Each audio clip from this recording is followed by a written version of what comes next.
Motorcycle চালাতে হলে আপনাকে মোটরসাইকেলের স্টার্টিং কিন্তু ধরে রাখতে হবে, কিন্তু এমন একজন মানুষ আছে যিনি মোটরসাইকেলের স্টার্টিং ছেড়ে দিয়ে মোটরসাইকেল চালাচ্ছে। আপনারা পারবেন? পারবেন না, কিন্তু দেখতে পারবেন। তো যারা যারা আজকে ভিডিওটা দেখতেছেন অবশ্যই ভিডিওটা বেশি বেশি করে শেয়ার করে দেবেন আর অন্যকে দেখার সুযোগ করে দেবেন। আমাদের কুড়িগ্রামের একজন ভাই, তার নাম হচ্ছে আজাদ আলী।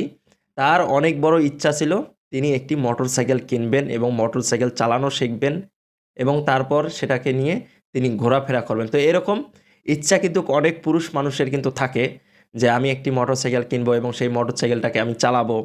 কিন্তু আমাদের কুড়িগ্রামের একজন ভাই আজাদ আলী, তিনি আজ থেকে আরও 5 বছর আগে একটি মাত্র মোটরসাইকেল কেনেন। এই ছোট্ট মোটরসাইকেল যেটা আপনারা বর্তমান ভিডিওতে দেখতেছেন, এই মোটরসাইকেলটা তিনি 16,500 টাকা দিয়ে কিনেছিলেন। 16,500 টাকা দিয়ে যখন এই ছোট্ট মোটরসাইকেলটি কিনলেন, কেনার পরে তিনি এই মোটরসাইকেলটা চালানো শিখলেন প্রথমে যখন চালানো শিখলেন তারপরে তিনি এটাকে নিয়ে বিভিন্ন জায়গায় শিখলেন, মানে রাস্তাঘাটে গিয়ে প্রশিক্ষণ নিলেন এবং খুব ভালো করে চালানো শিখলেন। এরপর থেকে তিনি ধীরে ধীরে হাত পা ছেড়ে দিয়ে চালানো শিখতেছে। এখন তিনি 16 থেকে 17 কিলো রাস্তা মানে হাত পা ছেড়ে দিয়ে এই আজাদ আলী তিনি কিন্তু এই ছোট্ট মোটরসাইকেলটি চালিয়ে বেড়াচ্ছেন। তার কিন্তু কোনো সমস্যা হচ্ছে না। তিনি সবার কাছে দোয়া চেয়েছেন এবং সবার কাছে ভালোবাসা চেয়েছেন এবং সবাই যাতে আরও উৎসাহিত হয়, তিনি আরও সামনে আরও ভালো কিছু হয়তোবা করে দেখাবেন।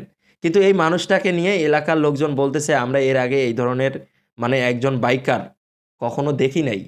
কারণ এটা তো অবাক করা একটা ঘটনা। একটা মানুষ মোটরসাইকেল রোডের মধ্যে চলতেছে, একটা রাস্তায় চলতেছে, সেই রাস্তার মধ্যে মোটরসাইকেল চলা অবস্থায় ওই মোটরসাইকেলের মধ্যে আজাদ আলী শুয়ে আছে।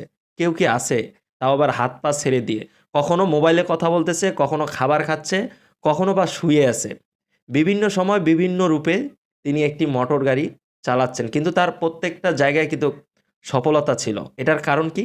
তার নিজের প্রতি নিজের বিশ্বাস আছে। নিজের প্রতি যার নিজের বিশ্বাস থাকবে যে হ্যাঁ আমি ওইটা পারবো, আমাকে দিয়ে এটা সম্ভব, তাহলেই কিন্তু আপনি ভালো একটা কাজ করতে পারবেন।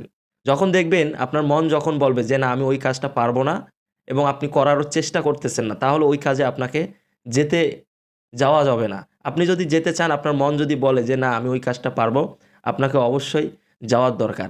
আর যদি নিজেকে আগে থেকেই আপনি ছোট করে রাখেন যে না আমি পারবো না, তাহলে আপনি যে যাওয়ার দরকার নেই ওখানে। এই যে আজাদ আলীকে দেখেন, তার কিন্তু একটা শখ ছিল, একটা ইচ্ছা ছিল। সে আজ থেকে 5 বছর আগে একটা মোটরসাইকেল কিনলো, যে ছোট্ট গাড়িটা, এই ছোট্ট গাড়িটা তিনি 16,500 টাকা দিয়ে কিনেছিলেন। তিনি কিন্তু হচ্ছেন একজন কৃষক মানুষ। তিনি কৃষক মানুষ হয়ে তার ইচ্ছা ছিল একটা মোটরসাইকেল কিনবে, সেটাকে চালাবে। তারপরের থেকে তার ইচ্ছা জাগলো যে আমি এটাকে হাত পা ছেড়ে দিয়ে এটা আমি চালাবো। কিন্তু তার এই সফলতাটাও কিন্তু পূরণ হয়ে গেল এবং এলাকার মানুষ বলতেছে যে আসলে আমরা তার এই গাড়িটা যখন তিনি চালায় আমরা দেখে অনেক মজা পাই এবং অনেক আনন্দিত হই। আসলে অনেক তাদের ভালো লাগে।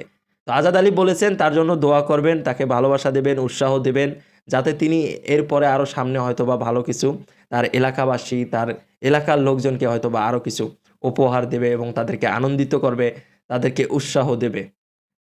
তো এই হচ্ছে আজকের ভিডিও। সবাই ভালো থাকবেন। দেখা হবে পরবর্তী কোনো ভিডিওতে। আল্লাহ হাফেজ।